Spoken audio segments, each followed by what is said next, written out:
Good evening, everyone, and welcome to another episode of Adoption Happy Hour brought to you by NAAP. We are the National Association of Adoptees, where it is our mission to unify the adoption community and elevate our diverse voices by promoting dialogue, understanding, and healing through education, awareness, and connection. I'd like to thank so many of you for joining us this evening to one of our return guests, Michele Kriegman. We're going to meet her in just a few moments, but first we've got a couple of announcements and housekeeping items. Again, we want to welcome everyone and remind you this is a public meeting with no guarantee that information or identity is confidential. Portions of this event are recorded and may be shared in our private happy hour group on Facebook and on our YouTube channel. If you're joining us for the very first time or you don't follow us on Facebook happy hour, please do so. That's where Michele's replay will be. Please remain on mute, raise your hand on screen or the virtual hand to be recognized. You may post your questions or comments in chat. If you are experiencing a serious mental health event or suicidal thought, please contact a licensed professional or the National Suicide Prevention Lifeline by dialing 988. This time, please feel free to use the chat room and let Michele know where you're from and how you identify in the constellation. Go ahead and start filling that up. What we got next, Beth? Okay, we just want to remind you of NAAP's regular programming. The first and third Friday of each month, Marcie is here with a featured guest for happy hour. We have two other programs. Next week will be Dr. Joyce's Putting Yourself Together After Reunion next Tuesday. You'll want to reserve a spot for that. Lots and lots of good conversation and advice about reunion. And then we also have First Families, Birth Parents Journeying Together with Amy Seek, and they meet the second Thursday of each month. And a lot of what they do is a writing prompt, but it's members of First Families being together, sharing space and time. So we hope that you will participate in any and all of these programs that you would find beneficial. And that is it for me. I'll stop sharing. Okay, great. Thank you, Beth. Again, we want to welcome everybody tonight to Adoption Happy Hour with our return guest, Michele Kriegman. Hey, Michele. Hi, thank you for having me again. You're welcome. You're welcome. Everyone. You stay busy with all your writings and all your books and your magazine and your workshops. And it's nice to have you back on and get everybody an update where you are, what's been published recently, what's coming out. So we thought it would be a good idea to have you back on. So we're excited. I just want to share just a little bit about Michele with everyone before we start. She is an adoptee. And Michele's nonfiction magazine writing about adoption and spirituality won the 2024 Rockower Award for her essay. Her most recent fiction are the 3 books of the Birth Fathers Club series, Rock Memoir, From a Desert City by the Sea, and Finding Faith. She will have a new short story in the North Woods at Night anthology this December. So welcome, Michele, to Happy Hour. Thank you for having me. I know, Marcie, that you're going to ask the questions, but I want to ask 3 questions kind of to get a sense of there's about 20 of us here, kind of where we're coming from. So the first, I guess, here's the 3, and then I'll ask them. How many of you love novels more than other kinds of books? And for those who don't, how many of you like memoirs about search and reunion more? And then how many of you like both? So I was going to ask that, just if we can do like a quick kind of sense of where people are. Like, how many of you like novels the most? Go ahead, raise your hand. Okay. It seems like a nonfiction crowd. Okay. For those who don't, how many of you like memoirs better? That's kind of what I thought. Yep. How many of you like both? Okay, we're there. Okay. And kind of for everybody, I love the quote from Stephen King. You may have heard it. Fiction is the truth at the heart of the lie. So I am working on something separate that's nonfiction now, and I've certainly done a lot of plain old news reporting. My very first job was at ABC News, and that's nonfiction every day, all the time. But there are things that you can get into and get deeper, a deeper look at with fiction. And it's one of the reasons I loved working on these 3 novels. But what's kind of funny is I haven't been as involved with adoption as I have been with going to bookstores in New England, because apparently the powers that be, meaning bookstore owners and readers and people that run book clubs, have kind of looked at these books, Rock Memoir, From a Desert City by the Sea, and Finding Faith, and said, oh, this is regional fiction. So I figured, even though I am in the New York City area right now, I would give you some of the region in the background in my picture, because my books are carried in bookstores in New England. This is Camden, Maine in the background, and which is on Penobscot Bay, where a lot of the main characters are from, because some of the people I knew in high school were also adoptees. And what's wonderful about social media, and you guys all know that, and a lot of us know each other first through social media, is it's a wonderful way to connect. If you're in a smaller group that's spread thin across the country, whether it's birth parents or adoptees. So it's been good, but it's been a surprise to find out that I am considered regional fiction, because some people that a lot of you already know had a big part in helping me get my manuscripts to the point where they were ready to be submitted for publication.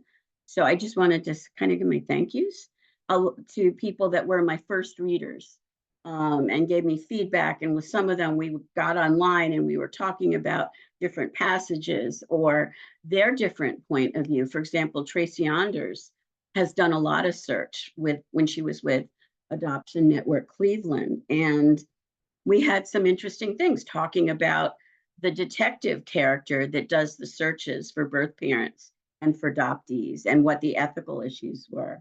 And that's been interesting. Ridge House, coming off of Adoptee Voices, and that writing group, was one of the first readers. And Sarah Easterly is on the hook to be a first reader for one of my future novels. And I don't know how many of you knew the birth mother, but also book agent Lynn Franklin. She passed in July 2021, but these books would not have happened if it weren't for her. Right after my first indie published novel, Tapioca Fire, which was about a search by a transracial adoptee overseas for her birth mother, I wrote The Birth Fathers Club as one big, massive novel. And she went through it and she said, let's break it up. Kind of made, and she had this wonderful term, make it binge worthy, make it into the 3 books that it's now become. And it was really, her spirit is there, even though she's not here with us now. Another person who was really important was Jerry McKnight. He was involved a lot in Texas as a birth father, and he and his daughter, Patricia Meyer, who's now also very involved, were 2 people that read early drafts of some of it. Peter Franklin, who was a lobbyist for what we called Birthright in New Jersey, but also testified in New York State, was another one of the readers, as well as the therapist Brooke Randolph, who I know a lot of you know, and Iris J. Aronson Fuller, who work a lot with adoptive families. And both of the, and I should mention, of course, both of the co-founders of Right to Know were early people reading one of the manuscripts. So I want to tell you about it because it's actually something that could happen. And one of the characters is based on Fred Greenman, who was a birth father. But what's really cool is he was also an attorney who can practice before the US Supreme Court. And he has been involved in cases for open access or restored access. He's been involved in Oregon with Prop 58. He's been involved in Tennessee. He testified in Ohio. And he also worked behind the scenes in New Jersey with the governor to work on the bills, or the kind of twisting arms to get them to understand and act with compassion and humanity towards adoptees and birth parents.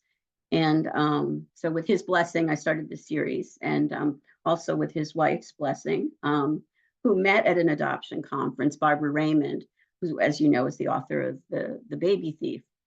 And having them read the books and be okay with it was really important, because I kind of took him as a character, and I took the idea from Oregon where they said, they being the baby business, said, we are going to speak for birth mothers. And all birth mothers are so terribly shy that we're going to speak on their behalf and protect them by making sure they never see their children again. And I'm paraphrasing, of course. And they lost, because many, many, many birth mothers came forward in Oregon, in my state of New Jersey, and other places, and fought for their children to have what we're calling heritage equality and the ability to see their original birth certificate. So the premise of these books is saying that now the donor conception industry is working with the adoption industry. And I wrote this before it started happening, but it's now happening. And they are working to try to bring, and this part is fiction, a test case to the Supreme Court, claiming now, instead of protecting birth mothers, that they're protecting birth fathers, and they're going to speak for birth fathers and anonymous donors in donor conception. And so up steps this fictional attorney, who is also a birth father, and he recruits other anonymous donors and birth fathers to testify and say, no, we were not promised secrecy. No, we don't want to make our biological children a second class of citizen. We want them to have the same rights to know their original birth certificate as everybody else. And so to kind of gather these people, but also give them support, this attorney creates the Birth Fathers Club. And that becomes the way that we can follow this, legal procedural, but really make it more about the chance for the men to talk to each other, and for them to talk with their adult children if they're able to find them, or they are found by their adult children, and take it from there. So that's kind of that's the heavy part. And then I had fun. The first one was the one with my writers group that everybody was like, oh man, I love him. It's called Rock Memoir. And it's written like a rollicking memoir about a famous rock and roll frontman of a fictional group called the Tony Silvio Project. And Tony Silvio's own biological daughter finds him through a DNA test.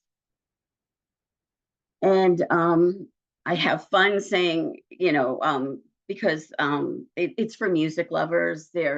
I get to name check a who's who of rock and roll musicians and R&B musicians who are birth fathers. If I had to say, if there were a category of book for birth fathers, because when we're at conferences, very often people are saying, oh, there's no donor dads here, there's no birth fathers here, but just about every rock memoir is a story about a birth father being found eventually by his adult kid. And that's what this is. And from there, it gives a behind the scenes look at how a fictional, powerful American executive / birth father talks Tony Silvio into energizing the Birth Fathers Club and joining with the other birth fathers. The second book follows that same American executive, and it's called From a Desert City by the Sea. This is the one where I actually was working with poets and attending online poetry readings during COVID, and really doing the literary emphasis in this book. And there's wonderful poets that you might know that are adoptees. We can talk about them more later. But that kind of informs a lot of the prose here. And the idea is that one night, far from home on business, an American executive crosses paths with the executive producer of the most popular morning show in Japan. And I spent my 20s working on a TV morning show in Japan. So there's a little bit of memoir that I slide in through a lot of this. And as the two men are sitting in a hotel lounge in Lima, Peru, they slowly discover that the other is a birth father. And I had fun playing with that because one of them is dealing in his second language. And if any of you have had conversations where you're in a new setting or you're dealing in a second language or someone else you're talking with is, sometimes you just don't have the energy for small talk. And you can actually have the kind of conversation that you remember for the rest of your life because you're really getting down to the bare bones of what you want to hear or what you want to communicate. And that's the kind of conversation these two birth fathers have. And then from there is the newest book. And the premise of this book, Finding Faith, is that, it's going to sound familiar, there's a TV producer / adoptee named Faith, and she's working in the New York office of the most popular morning show in Japan. Faith talks her Tokyo-based boss into covering the Birth Fathers Club and its Supreme Court case, and they turn it into a documentary. And meanwhile, life imitates art, and Faith and her adoptee BFF decide together to find their birth fathers. And Faith's birth father and siblings are based on mine. And this is that book. And I guess if I hold it close to me, you can see it. This is me as a kid. And it looks very much there like my great-grandmother. Not so much like my great-great-grandmother, but it took me years to get this photo. And then this is from my first meeting with my birth father, sitting in a diner together. And so Faith takes a lot from my life at that time during the first part of the search, when I found him. And I wanted to have fun. I wanted to play with words. I wanted to describe scenes of places that I love, but I also wanted to make it deeper than just a novel or a beach read, by getting into what I call relinquishment reckoning. At some point, just about all the characters reckon with what relinquishment meant, whether that means in the abstract, relinquishing the idea that you're going to raise or not raise or take care of your donor conceived child, or they're going to be entrusted to someone else, or whether what it means that you relinquished your responsibility or support for your girlfriend, for your child with her, whether as an adoptee or a donor conceived person, how you're going to reckon with what that means to you, that you had a chapter one, a family to start with, or half a family if you're donor conceived, and now you're in a new family. And just the reckoning with that gives all the adventures a little bit more poignancy, I thought.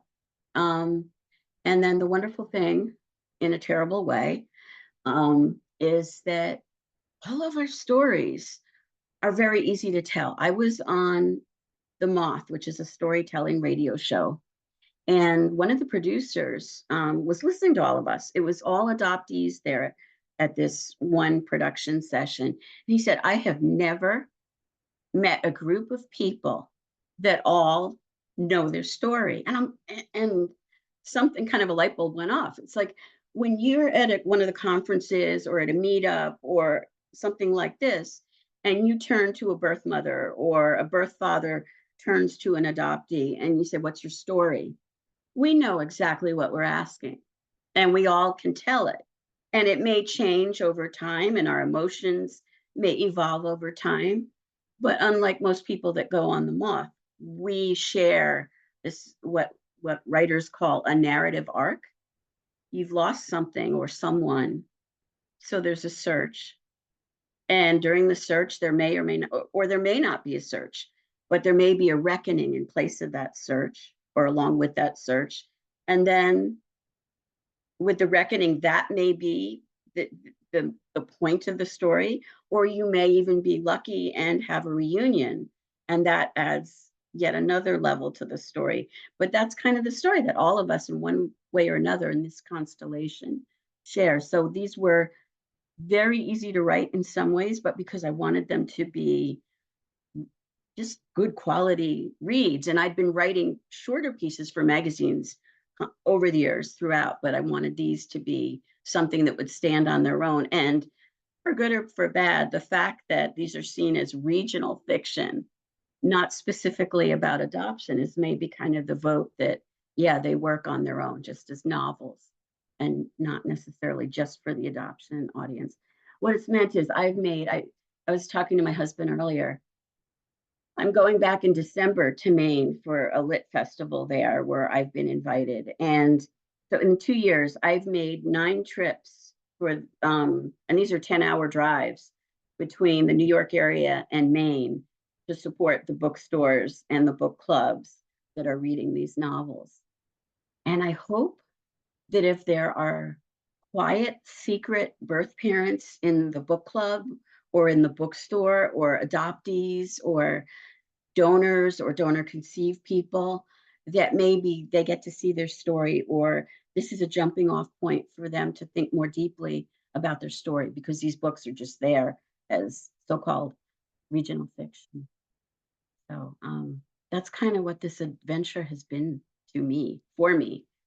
And that's a lot of talking, but it's been exciting. It's been very humbling. There are moments, and you've probably gotten, I bet all of you have a story like this, where you go in defensive, and at times have changed enough that someone a reader in the audience gets it, even though they're not directly related to adoption, or you get somewhere they just don't get it. And that's why it's nice to come back to an adoption setting, because I feel like, oh, you get me. You know something of this story because you've lived it.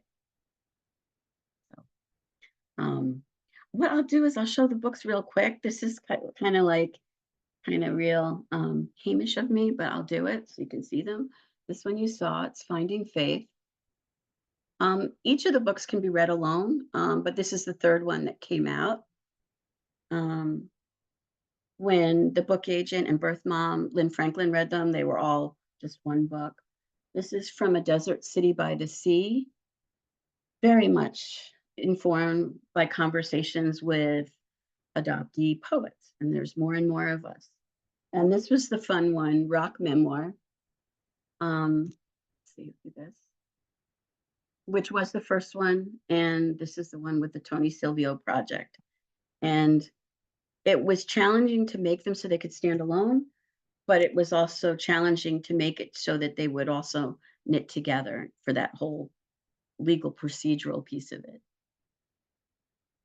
And that's I guess that's my introduction, my talk. I've got a couple of questions for you, and then we'll open it up. Okay. Out of all the books that you've written, which you have to have a favorite. So which one is it? And tell us why. I like all of them. I can, let me see. Okay, I'm going to defend my red-haired stepchild, which is the middle one, my middle child, which is From a Desert City by the Sea. People like Meg Kearney, who's an adoptee and a poet and runs an MFA program for poets, the Solstice MFA program, and Sarah Audsley and Tim Mayo, who I can't get involved with the adoption community. He's a lovely poet. He's won all sorts of awards. He was adopted from foster care, I think legally at age 6. And one of his collections is Thesaurus of Separation. Isn't that a great title? And then there's another collection, Cleave. Both cleave, like cleaving to your adoptive family, or to cleave apart a birth family, in Tiana Nobile's collection of poetry. There's Lee Herrick, who's poet laureate of California now. There's Jackie Kay, the former poet laureate of Scotland, who wrote about meeting her birth mother, and also meeting one poem, her birth father. And I really was inspired by their love of words. But that's the one with the least interesting book cover, maybe. It's the one that I feel like I need to defend. You have to be there for the words and the literature for that one. So I love From a Desert City by the Sea, but the one that people in my writing group were like laughing out loud over and like, oh my gosh, I know him kind of thing was Rock Memoir. And then the one that was scariest was probably Finding Faith, because Faith was based on me. And it was based on looking for and meeting Bill Ray, my birth father, but not having it be, the fairy tale reunion that, people on TV want. It's a lot more like real life. It was bittersweet. So those are my three babies. I love them equally. Don't we all, right? Out of the three, is there a particular passage that you would like to share with us? I know we do this off the fly. I didn't have you prepped or anything. I just. Mark told me I should have picked out a passage, and I have to tell you, this is book season around here. It might be in other places. Tomorrow morning and all weekend in my town, there's, I think it's 8th annual Festival of Books, and the authors don't read passages. They just talk about their books. I'm like, oh, it'll be like that. So Mark was right. I was wrong. Yay, Mark. I'm going to have to get my glasses to do this. Oh, wow. I'm at the point where I need glasses. So if you would hold on, I can go get them. Okay. Play music.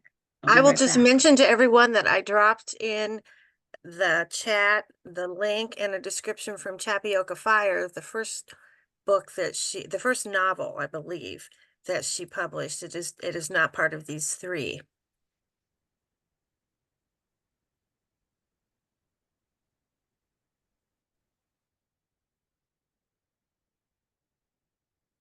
Okay. Yeah. I was the bad kid who was supposed to be wearing these back in high school. And I managed to evade it for a couple decades, but it's caught up with me. I actually need these now. Okay. Let's see.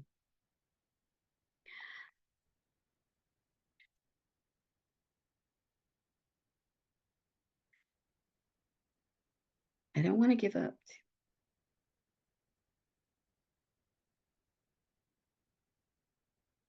There's a love scene in a cemetery. And Mark says I should read that, but I'm going to ignore that. He thinks he likes the love scenes, but we're not going to do that.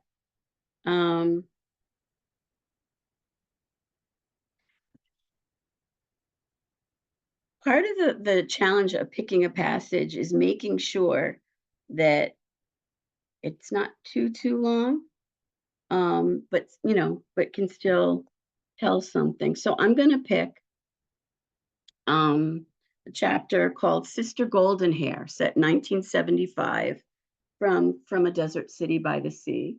I don't know if that's visible or there's glare. And it says, it must have been about a month after the fall of Saigon. He got shore leave as soon as he could when she told him she was pregnant. Until now, their relationship meandered along for 3 years. They wrote, and he'd see her whenever he was in port. He thought about her father, and decided to do the right thing. Her father had been in the service, even attended the academy. They only half jokingly referred to him as the Admiral. They joked, but Clay still polished his shoes every time he went to meet the imposing gentleman.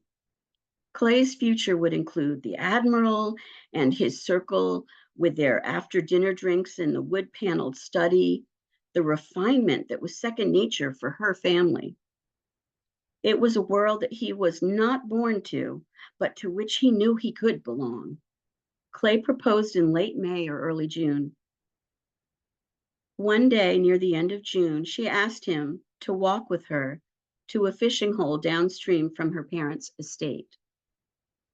The pine mulch on the grounds always reminded him of the smell of number 2 pencils, but the little brook that ran through the woods to the pond gave off an earthier smell. He liked that, but was surprised she wanted to take him there. She never liked the place or the murky path that led to it. There was a boulder at the water's edge where she had them sit down. Clay no longer remembered her exact words. A slight breeze blew over the face of the pond and lifted strands of her hair. They matched the gold of the engagement ring setting on her left hand. She said, "You're a really sweet guy, and we've made wonderful, lovely memories these 3 years." Then something about life passages and human potential, and he started to feel sick in his gut before his head caught on to what was really being said.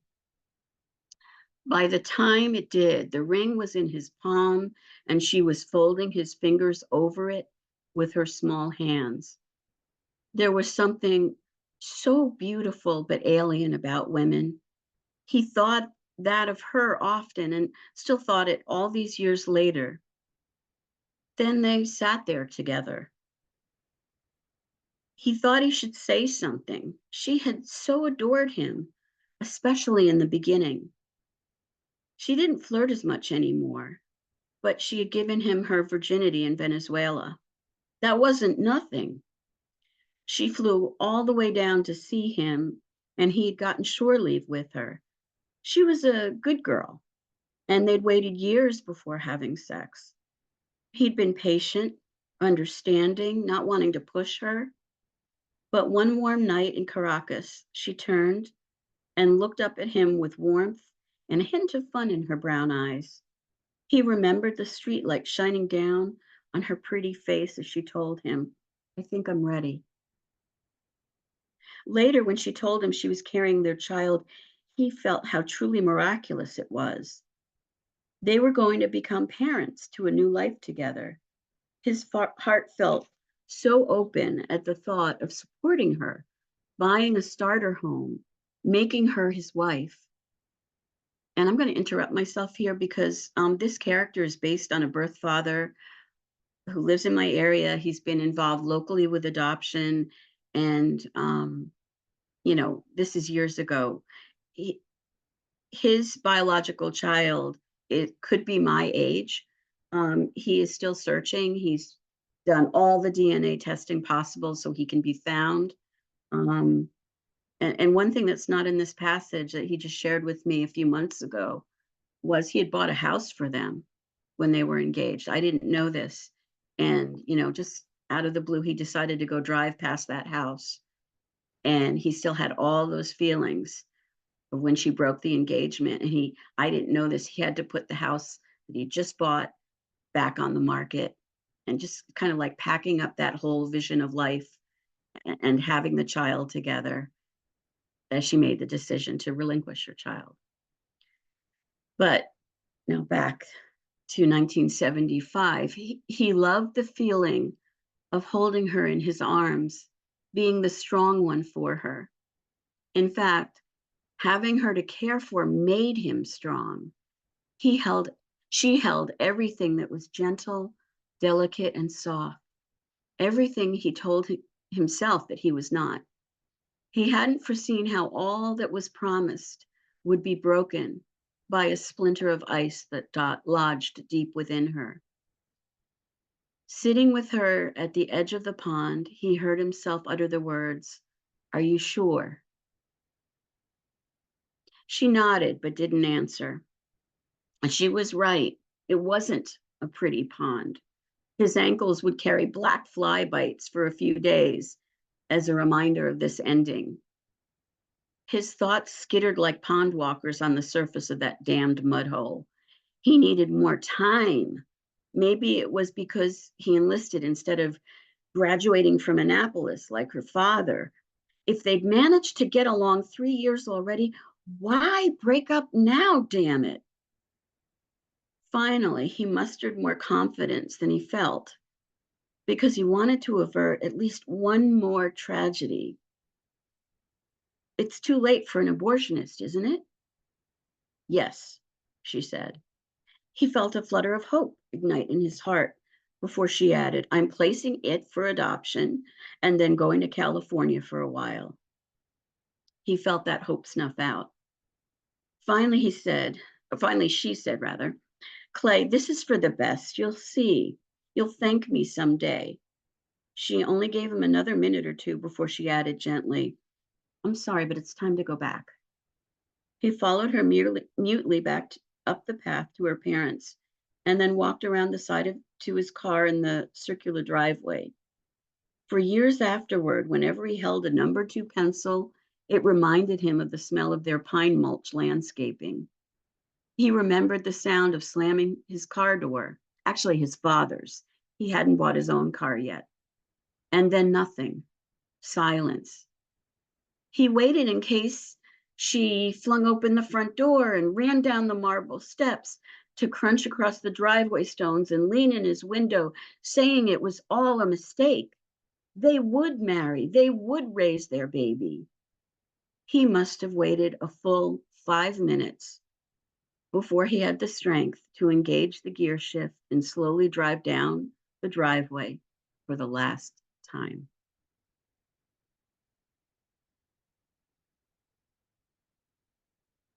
Thank you. Oh, that was beautifully written. Thank you.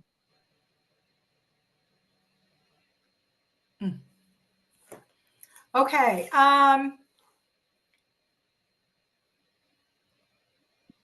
What's changed since, okay. What's changed since the last time you were here?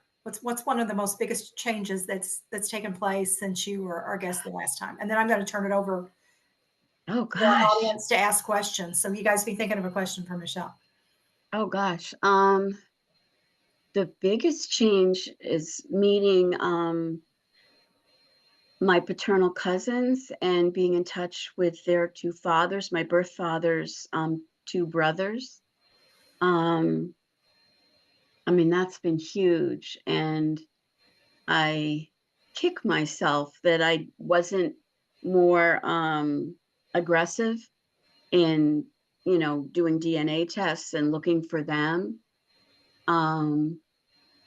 It was interesting. I don't know if anyone else has had this experience. As I connected with each of them, I'd hear family stories, family grudges, family estrangements. I got photos, like some of the photos on the cover of Finding Faith. You'd hear the same event from different points of view. Things that happened the last time I was on, that had happened by the time I was on here the last time, Marcie, that I thought were all about me, was just how the family rolled. So, for example, and you may have guessed because I'm talking about uncles, but not my birth father. My birth father is now deceased, and I was not invited to the funeral. My siblings knew about me, so that was a decision. And I really thought it was, about rejecting me. And what shocked me when I heard it, and then took quite a while to really absorb it and accept it, was when my one cousin Allison said, Michele, we didn't know about you, and that was a surprise. But honestly, the bigger surprise was I didn't know your father, my uncle, was dead. I just come in saying, casually mentioning, I wish I'd gotten to meet you 15 years ago when my father died. And that's how they heard he was dead. I assumed they knew, but apparently the same half sister that, as soon as she heard from me, blocked me on all social media, also didn't tell them that our father had died, that their uncle or brother or brother-in-law died, didn't invite them to a funeral or the memorial. They heard about it 15 years after the fact from me. So it's almost like it sounds selfish to say a weight has been lifted, but it means it's not all about me. It's not all about, oh, everyone's good, they're all rejecting Michele. That's just how this family was. There's a lot of grudges between the brothers that then I think is passed down to the next generation, where, my half sister, as according to my cousin, was exchanging Christmas cards every year. What's going on and how are you? and doesn't mention, by the way, your uncle's dead. You know, my father died this year or last year, or, you know, but for 15 years, my half sister was doing this and just not sharing that information. But it's been wonderful to meet them. Every time I see someone and I go, oh, that's my nose, or oh, that's my coloring. That's kind of neat. In the photo that's at the center of Finding Faith, there's my great-great-grandmother, and she looks like a Hollywood Indian. Like if you had to pick someone who looked like an Indian, you could cast her in the role, right? But I don't. So it was almost reaffirming about my ethnicity to see her. And you only see one daughter standing in the photo, but there's another daughter. And Mark, I think when you saw it the first time, you knew exactly which of her daughters was my great-grandmother. You could tell by looking. And having those experiences with the photographs, it was pretty cool. It was really, really cool. So those are the big changes, is learning to be a little bit more humble. It's not all about me when I'm, you know, when someone reacts the way they react, it's just how they roll sometimes. That's been huge, and that's lifted a weight. And then there's the little moments you just feel more grounded. You go, oh, yeah, my great-grandmother, I recognize her. I've never met her. You know, she died before I was born, but my husband recognizes her. And that recognition is such a cool thing to win back through reunion, I think. So yeah, those are the big changes. Yeah, great. Well, thank you. Thank you for sharing. Okay, audience, who would like to ask Michele the first question? We're going to go ahead and open it up. And I'm terrible at walking and chewing gum at the same time, which is translates that I'm terrible at following things in chat while I'm on the call. So if anyone feels like I'm ignoring you, it's, again, not you, it's me, you know. But so shouting out or raising hands might work as well. I don't necessarily have a question, but I want to say, I think it is very cool that you're writing about birth fathers, because we hear so little from them. We hear so little about them. They're just like, you know, in a little corner somewhere. I remember one time I came across an article written from a birth father's perspective. Well, once I, you know, picked myself up off the floor, I read it and I really thought it was neat, and I sent it to my birth father, and we had a tiny discussion, because that's all he ever did was tiny discussions. And I can identify with what you're saying about it's not always us. He never had big discussions with anyone. In fact, he probably discussed more things with me than he did the kids he had his entire life. But still to me, they were tiny little discussions. But anyhow, I think it's cool that you're doing this, and I think it's cool you're putting it into novel form, because tons of people love novels but never pick up memoirs or never pick up nonfiction. And so they are going to get glimpses into this world that they never would have picked up on their own. You know, they're going to be intrigued by the Japan and their aspect, and maybe they're reading it for that, or they're looking at the legal part, and that's what draws them in. But they're going to find out some really, really good things. So it's big on awareness, and it's kind of like taking the message to where people live, putting the message in fiction that we know they'll pick up because they love fiction. So I say kudos all around for what you're doing. Thank you. Yeah, it's very clever the way that you have designed this and written it. And so you can cross over into these different areas, these different spaces that normally, that's right. I mean, she hit it right on the head. People wouldn't even have a glimpse of these worlds. But you've written it in a way now that hopefully, yeah, people are going to become educated. I hope so. And I think it's important that people that really get it, write it. I hope I get it, at least from the Michele point of view. Like, you know, there's certainly other writers that are not at all close to donor conception or adoption that write. And they're good writers, you know, Christine Baker Klein, who also is in my part of Maine and my part of New Jersey, both. You know, with Orphan Train, for example, or Martha Woodruff had Small Blessings, which was this adventure where a birth mother comes to the rescue. Jenny Milchman, who's a mystery writer, who's got 8 books out, and she has small roles for adoptees or birth parents. Again, birth parents that come to the rescue.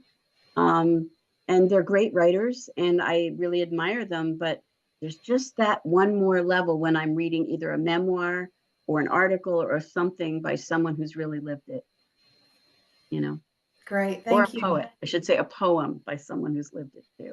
I don't want to forget poets. Kelly has her hand up. Kelly, would you like to take yourself off mute? Can you Hi, hear me? Kelly. Hi. Mhm. Hi, I think I met you, Michelle, at one of the conferences. Yeah. Yeah, we did. Yeah. Hi. Hi, good to see you. I haven't had a chance to read your books yet, but I guess my question is, the first two, the Rock, what was it called? Rock Memoir. The Rock Memoir, and the second Yeah. one that are the two-part series. Would you Gonna do that. recommend, so I'm newly in reunion with my birth father, and I'm wondering if these would be books that I could gift to him, or I'm just wondering, I mean, obviously I would have to read them to see if there's something that he could handle at this point, but I don't know, is it something you would recommend to give as a gift to a birth father? Those are probably the two first books. You know, they are good because there's more than one birth father's story. So it's not like this is the one right way that birth fathers all act. It's not like trying to be prescriptive like that. You could say, oh, well, this book birth father did this, but this did that. So either one of those. And I guess what I should say is, you know, I don't know if writers do this, but they're thin books. They're technically novellas. So either one of those would work as an introductory book. Rock Memoir has more genetic, you know, pieces to it because he's found when his daughter takes a DNA test. And from a desert city by the sea, there's no DNA in it. It's the route to finding each other is kind of the old-fashioned way, I guess I'll say. And forgive me if you said this already, but is it like the same characters in both books or totally different characters in the two books? It's an ensemble, but the different characters are going to be the main characters. So in Rock Memoir, Tony Silvio of the Tony Silvio Project is the main character, but you will see Faith, you will see her friend Susan, and then in Finding Faith, you will hear about Tony Silvio, the rock star, because they've heard he's gotten involved in the court case. But this is really about Susan and Faith looking for their birth fathers. And Faith is working on this documentary, you know, so everybody's in everything, but some are just like, oh, remember that famous rock star, Tony Silvio? And that's it for him. And the rest is about them. So you will find everybody and everything, and some it's a cameo, and a different one, they'll be the protagonist. Thank you. Thanks, How Kelly. long? Yeah, I was going to ask Kelly, how long have you been in reunion with your birth father? I just met him in July. Wow. Okay. Yeah. Okay. And he's 69 years old, and we're getting to know each other over email now. I But have an uncle that I'm getting to know right now over email. He lives in Oregon, and it's different to do it by email. yeah, but we got to meet in person this summer, and we had no lead up to that, no contact before we met. So it's a long story. I met his other relatives before I met him, like our other relatives. Okay. Yeah. Okay, Susan, you're up next. Or Sharon, I'm sorry. Sharon. Hi, Sharon. Oh, there we go. I just wondered if you have any plans to put these on Audible books. I always do Audible books. I And they know. look so good. I really would like to, but I just don't take the time to sit and read. I've talked to other writers about that. I guess the short answer is I don't have plans right now, but it's funny that you're asking because a woman in my congregation was all excited. Her husband, who's a sound engineer, just won a Grammy. That's so not my world, but he's won a Grammy, and now he's starting to do audiobooks with authors. And it's like, huh, and I know them. So I won't say no, never, but right now I don't have any real concrete plans. But that's funny. A week ago, this conversation just started. You're asking early. So thanks for asking. I'll keep checking then. Okay. Peter, how are you? Terrific. How Hi, are you? Peter. Thanks for joining. No, it's my pleasure. Yeah, I want to back up Sharon on that audio books. I was going to say I'm not against novels. I just don't have the time. Okay.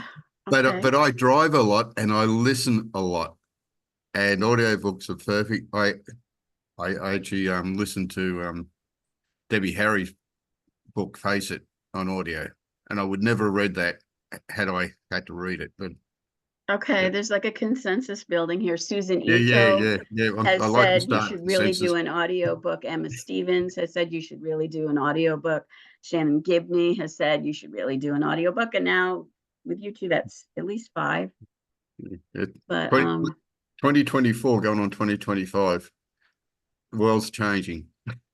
okay, sir. Okay. Yeah, I'm really interested in what you said about the birth fathers. They're often, as you're quite aware, there's a word malaligned as a yeah, that they're the absent fathers, which may or may not have been the case, and many of them, as we know, didn't even know.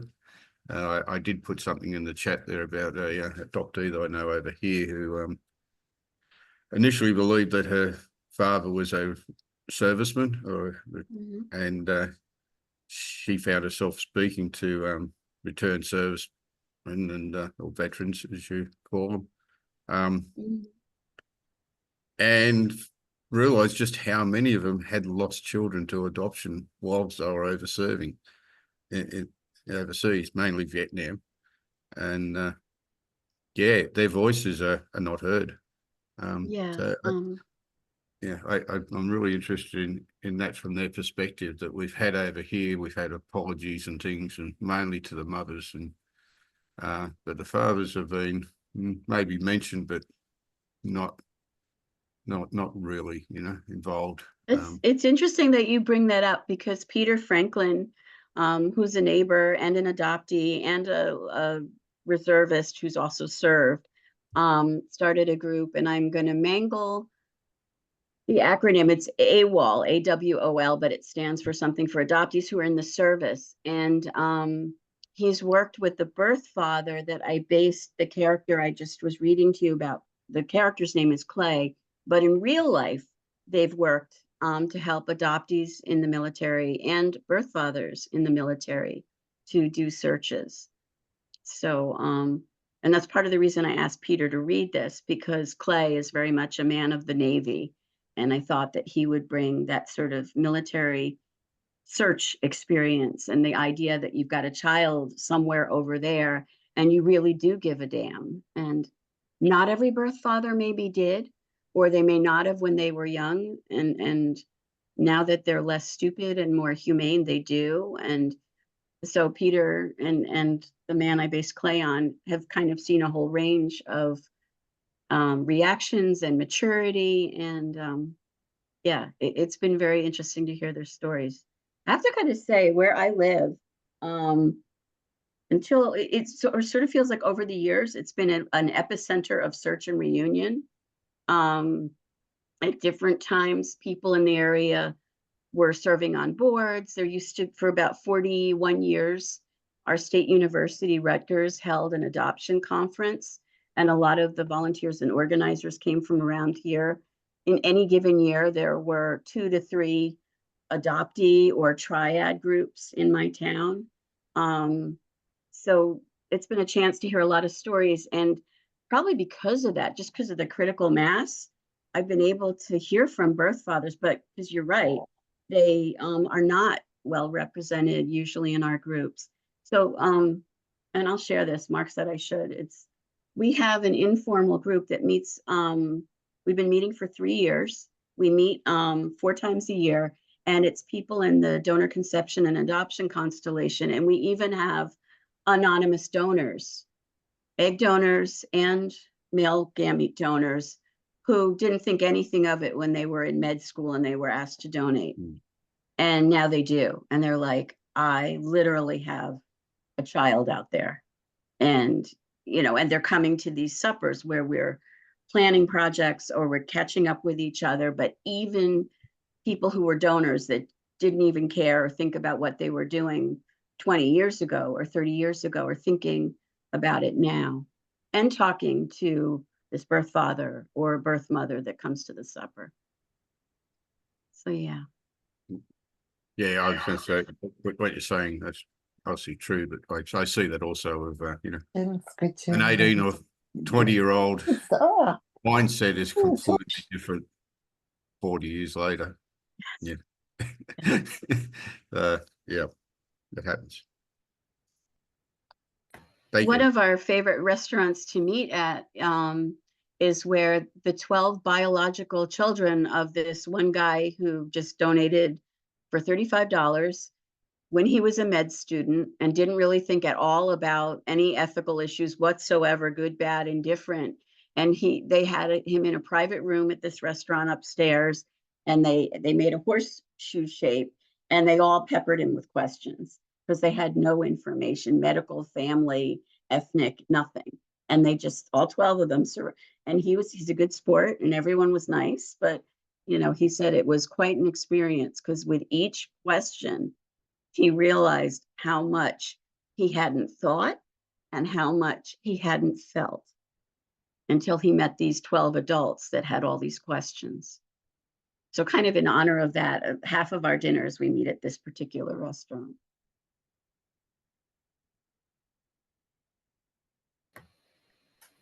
Thanks, Peter. You know, the one thing before I turn this over to Susan next, the one thing I find interesting about the Birth Father series, and isn't it interesting how the legislators are doing the same thing to the birth fathers as they did to us mothers? Who's with me on that? Really? Oh, so, you know, they fabricated the whole, they all want anonymity, you know, for the rest of their natural born days. And it's interesting, they're just playing the same card, only for the birth fathers now. Right. They can't do it anymore with birth mothers. Yeah. Birth mothers can speak for themselves, thank you. And even the people that are still kind of cloaked and hidden in shame, there's other birth mothers. Same old argument, but now we're just shifting to the fathers. Exactly. Susan, you've got your virtual hand up. Would you like a question or? Yeah, well, I wanted to make a comment about something you mentioned earlier, Michele, about taking a rejection by your half sister personally. I had found my mother, and you know, we had a reunion, and she was happy to hear from me. And she had told me the story about my birth father, who he clearly never wanted to marry or be a parent. So he was already deceased by the time I had found my birth mother. So there was no possibility of a reunion, and I would have been skating on thin ice anyway after I heard about how he had been. Anyway, he had 2 sisters, one older, one younger, and I found the older sister, and she knew nothing about me. But all she did, she said to me, "What was your mother's name?" And I told her, and she said, "Oh, yes," because they had a relationship for some time. She said, "Oh, yes, then, you know, you're my brother's daughter." And anyway, she was very cool with me. Basically, she really wouldn't give me any information. She didn't want to meet me or anything. She didn't want to keep in touch. So I said, "Well, can you give me some information on other relatives? I know there's a younger sister and, you know, any cousins, whatever." And all she said to me, she said, "Well, if you were smart enough to find me, I'm sure you can figure the rest of it out." So I was, very hurt. I mean, I'm sure many adoptees can relate. It's very nerve-wracking to call these people. You don't know what kind Strangers, of, and share your most personal story in 30 and you don't seconds know or what kind of less. Yeah. reception. You don't know if they knew, and the whole family, you don't want it to get rid of you. You don't know what the story's going to be. So anyway, like I said, she was very cool to me, didn't want to tell me anything. And because of that, I was so, I guess, frightened and hurt. It took me about 2 years until I really, again, was able to get back into the search, found some other family members. Turns out the younger sister, who I heard everybody in the city, I was born in Florida, everybody in the city just adored her. But sadly, she died young, so I had no chance. From what I heard, I suspect she would have been very happy to hear from me. But anyway, so finally, takes me about 2 years, and I find some cousins. And it turns out that this aunt, she had nothing to do with the family anymore. She had like gotten mad at everybody. It had nothing to do with me. She was mad at all of them, and they had no connection with her anymore. So it was nothing personal at all. But I think as an adopted person that I'm so sensitive to rejection, especially, in this scenario when I really don't know what I'm walking into. So I can totally relate to what you were saying about assuming it's me. They don't want me. Oh yeah. And actually what you said just reminded me of something else. Like I don't like bringing this up because I made the wrong decision, but um, gosh, you might be the person that somebody's been waiting to find. And if you can possibly, make yourself findable the way this birth father, who I'm calling Clay, did, that's really a kindness. And just like you found a sister that might have been welcoming, but you've identified her too late, I did that too. So I have, the sister who's cutting all sorts of people out, but I had another sister who was an adoptee. She was 8 years older than me. And talking to my uncles, they said, oh, I bet, based on what you said, I bet I know who her birth mother was. She was someone my birth father dated in college, who my grandmother really, really liked, and all these years saved pictures of her. Can you imagine if I had been more proactive? I took one DNA test. My adoptee sister took one DNA test, but they weren't the same one. Had we taken more than one, we would have found each other years earlier before she passed away. And I had already met my birth father, and it would have been after he passed away, but we would have been able to piece it together. And she would at least have had photos that this grandmother of ours saved of her birth mother, and Wait, we I'm would have a at little least got to meet each other. Is she your birth father's daughter with someone Yes, else? Or oh, okay. correct. Different Okay, birth so she's a mothers, half both sister. different adoption agencies, but we were both placed for adoption. And she was a childless widow. And she put on her ancestry profile that she was looking for family. So I always feel like when someone is doing what I did, I'm not coming from a higher ground than anyone else. I want to say, take tests, take a lot of tests, put yourself out there, because you might be the person that someone really needs to find. You might be the person that they've been looking for. You might be a niece, an aunt, a grandchild, the mother or the father after the other parents rejected them, or the sibling, when a different sibling has rejected them. Like, you might be that person that they would really be better for having met. And that's like the message I want to bring to every chance I get, because That's a I really blew good it. point. Yeah, I that's a blew it. really good point. And maybe, like I said, I was early in this reunion thing. Also, there weren't sort of all these online things. I was doing this in the early 90s. And, but I was like so sensitive to everything that, you know, because we also had, except for a few first mother memoirs, at that era had really, you know, I'm a baby Scoopy. Everybody had really gotten the message that these women were making a free choice, that they didn't want the child. And, you know, that was light years from my first mother's experience. Oh, my mother's experience was she was told over and over, you can't cope. You're going to bring shame on everyone. I mean, just, it was negative, negative, negative throughout her pregnancy. I don't know how I would have withstood that, you know? Well, my parents were actually both adults. And, you know, of course, my father could come and go with nobody knowing this was going on. But my mother was living in a city far from my grandparents and the rest of her family. So, you know, I think it really bothers me. Like, my grandparents didn't even know that I existed. I think that was so unfair. But it Right. was They all the lost a shame. grandchild. Wouldn't that have been a delight for them to know that you were there? Right. I think that that really cheated them, and it was just all the shame.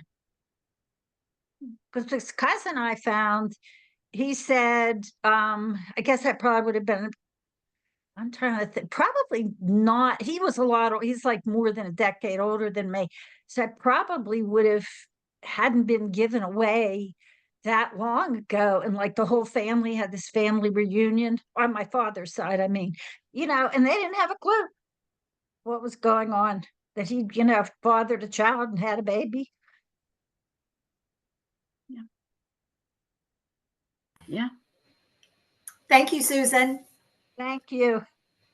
Diana, good to see you tonight. Hi, Diana. Hi, it's great to see everybody again. It's great to see Michelle. We met at both Untangling.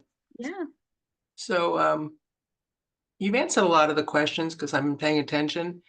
But how has you being an adoptee influenced your perspective on your family, heritage, and culture?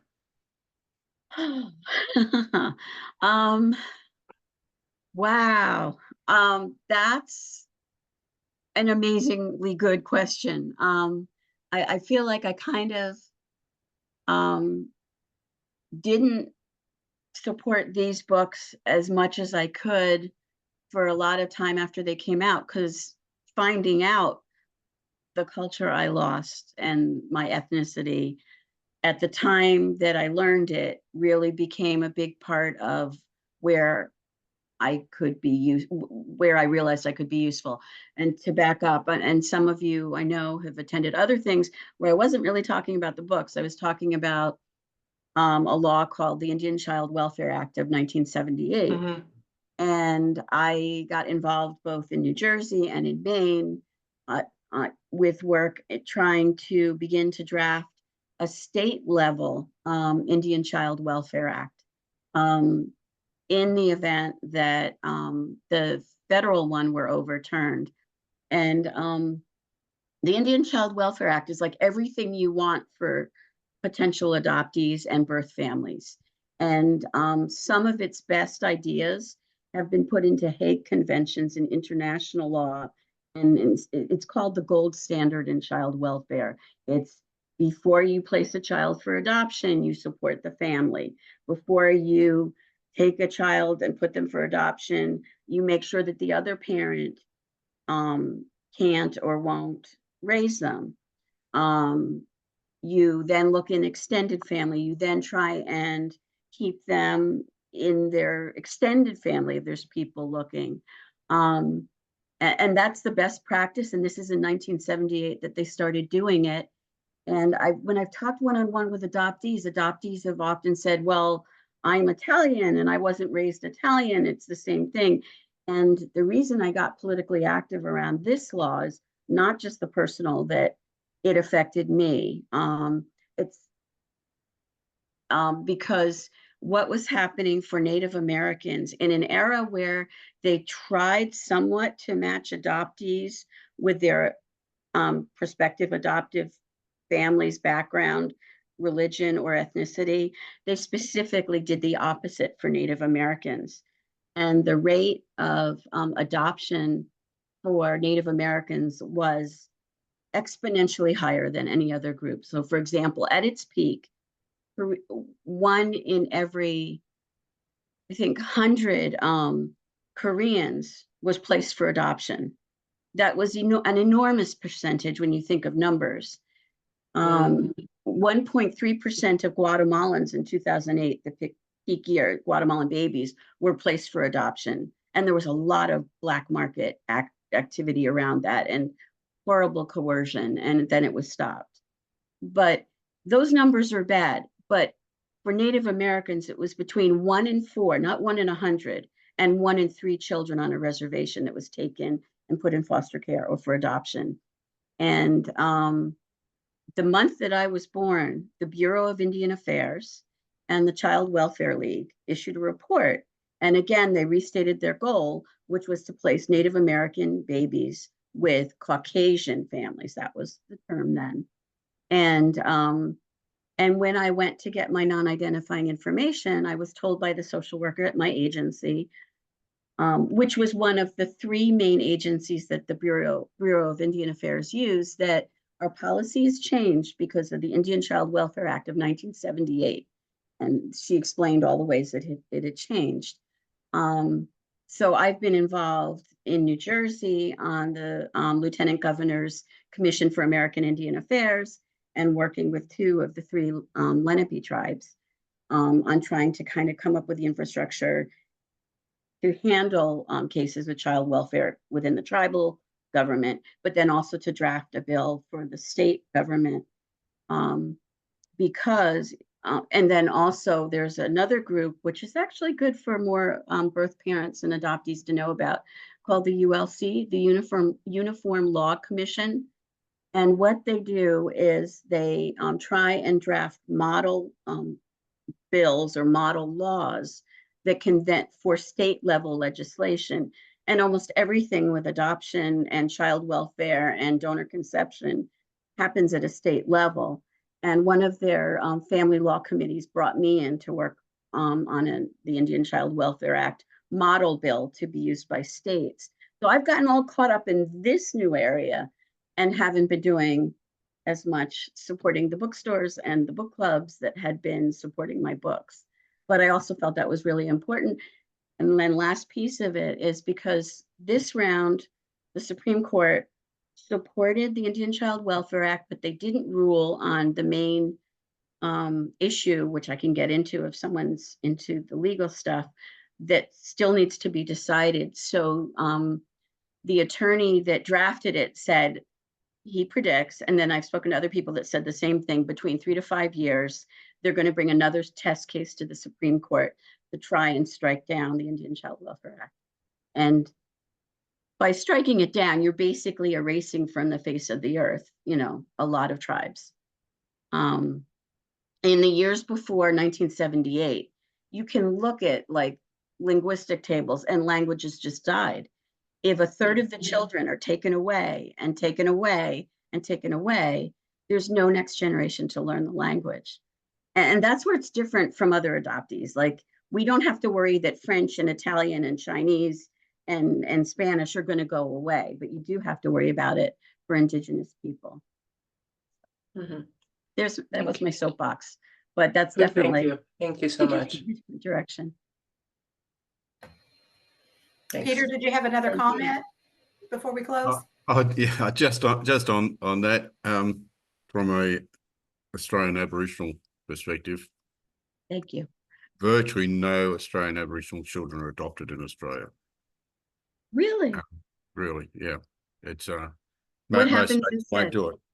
Well, they go into foster care or guardianship, or kinship care is a number one. But just absolutely number one is kinship care, and so they look at wide kinship. Doesn't matter how related, but as wide as you can, because yeah, mob is everything, and mob is tribe.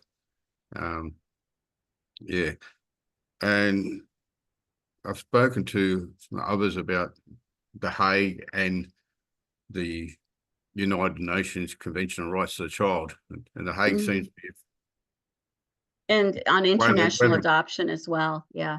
Yeah, and I think just on the surface, and I'm not an expert on it, but on the surface, it looks like the Hague's more pro-adoption, and UNCRC is more child-centric. I agree.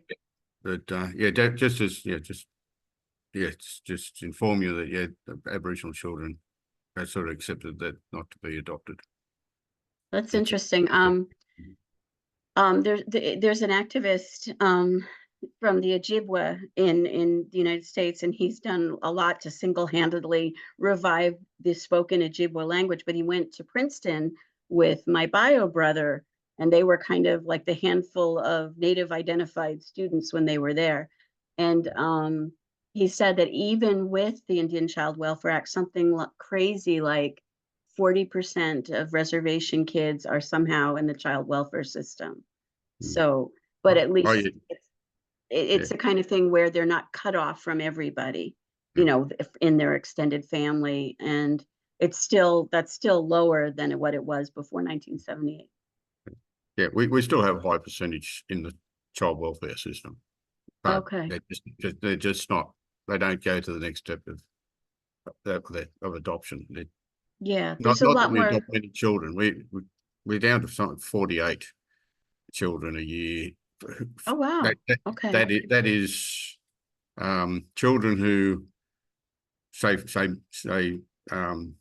babies unknown to the adopters, but in total, including intercountry adoptions, is 300. Now, if you go back to our peak in our baby scoop era, or forced adoption era, as they call it, it was around 10,000. 10,000 a year? Yeah. Oh, wow. And it's down now to 300. That was 10,000 a year of local adoptions, not including intercountry, which wasn't much of a thing back then.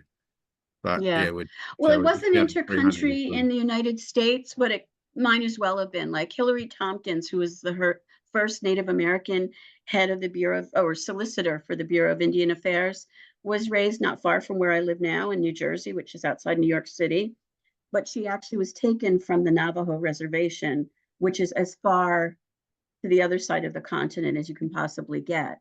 Surely there were people closer, but really the goal of that time period when she and I were adopted was to really get Native or Aboriginal kids away from the culture in a way that didn't happen if you were ethnically English or Italian or whatever else. It's the same here. It was the difference here with forced adoption and the Aboriginal Welfare Board was that was legislated to take the children away where it was illegal under forced adoption. But it was genocide and displacement. They were all moved off, the same as American Indians were moved off their land and put into reservations, and a lot of those they'll just put in with all mobs were all put in together. They'll moved completely off their lands onto someone else's land and mixed together, and a lot of culture was lost and connections were lost. They were all displaced. Okay, and that said, I because this is just my personality, I want to inject hope because this guy, my birth brother's friend, is managing to teach college level classes in a language that was supposed to be extinct and is now not considered extinct anymore. So things can come back. Just like families, it's not the same. It's never going to be the same as if I were raised with my birth family, but I got to meet my birth father, and my birth mother and I still have a relationship, and my half brother and I have met each other at least. And now I have cousins and my two uncles. And so there is coming back, and there is a little, if not perfect, there's some kind of redemption that we can still fight for. That's not completely taken from us. All the schools here have to put a RAP, which is trying to think, reconciliation. I can't think of the short for, but it's they have to put a program in for reconciliation of Aboriginal children to their culture. and how the rest of the school it involves everyone. And Oh, we don't really do that. yeah, I spend a lot of time. I'm the secretary of local elders group here, and we're Remember that. we're invited to schools all the time, and half my time is going to schools and school performances of culture, Aboriginal culture, and it, you know, every meeting, basically, no matter who it is, there's always a acknowledgement of country, that whose country you're on, whose country you're speaking. Okay, on. we call that a land acknowledgement in the United States. Yeah, that we do. It's very widely done. Yeah. So there's a lot happening. There's a lot of languages are being taught and revived. Yeah, I've got a lot of optimism for the next generation. Oh, that's great. That's good. Yeah. Thanks, Peter. Thank you. We can let you slide in one quick question before we go to close. Did you have another question? Thanks. It is quick. I just wondered, Michele, if you were familiar with or had any involvement with the Veronica Brown case.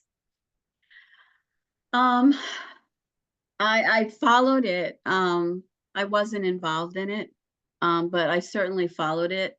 And I really followed it because at the time, my birth father, who grew up in New York City and not down out in Oklahoma where other relatives, including the family genealogists, live, which is what in the United States we used to call Indian Territory. So I have cousins in former Indian Territory, now the state of Oklahoma. I was really interested because that involved the Cherokee. And that was a heartbreaking one where the judge just said, well, you know, she's been with the adoptive family so long that kind of, you know, possession is 9/10 of the law, except for me, the problem is we're not objects, and it shouldn't work like contract law, you know, it really shouldn't. And it was also kind of, like my birth father, you know, there was a question, the birth father fought, and I didn't say this here, but it's really, you know, a lot of the heart of the book is what my birth mother wasn't able to bring herself to tell me was that my birth father had wanted to raise me.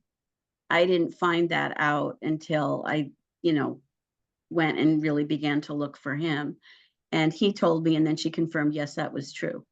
But he didn't want to marry her, and the agency had this bias towards separating anyone with Native American heritage, even mixed background, from that source, and that he was the source. So he said he should have fought for me more than he did. He just spoke. But, you know, since then, he's seen men go to court.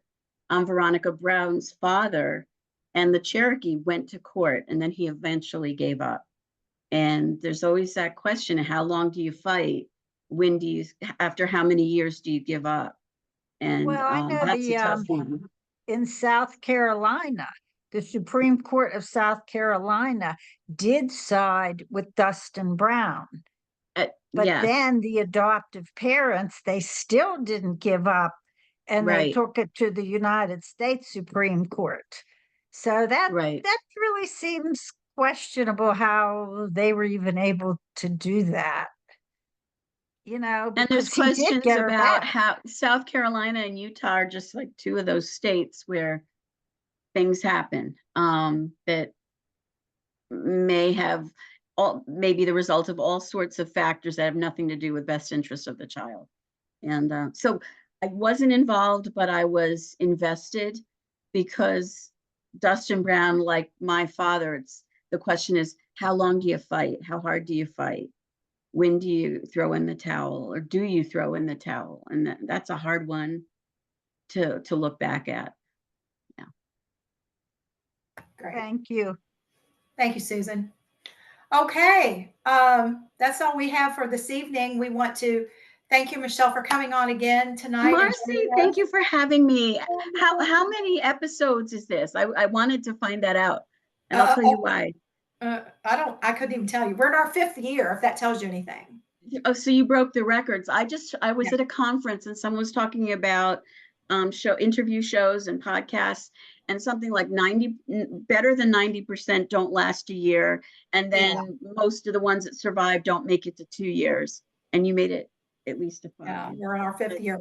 Yeah, we started out every Friday night. Remember, guys? I mean, some of you were here for those, right? From the very beginning.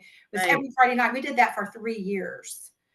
And then we went to the 1st and the 3rd because it's a huge commitment. It is. But yeah, we're in our 5th season. We'll be going into, yeah.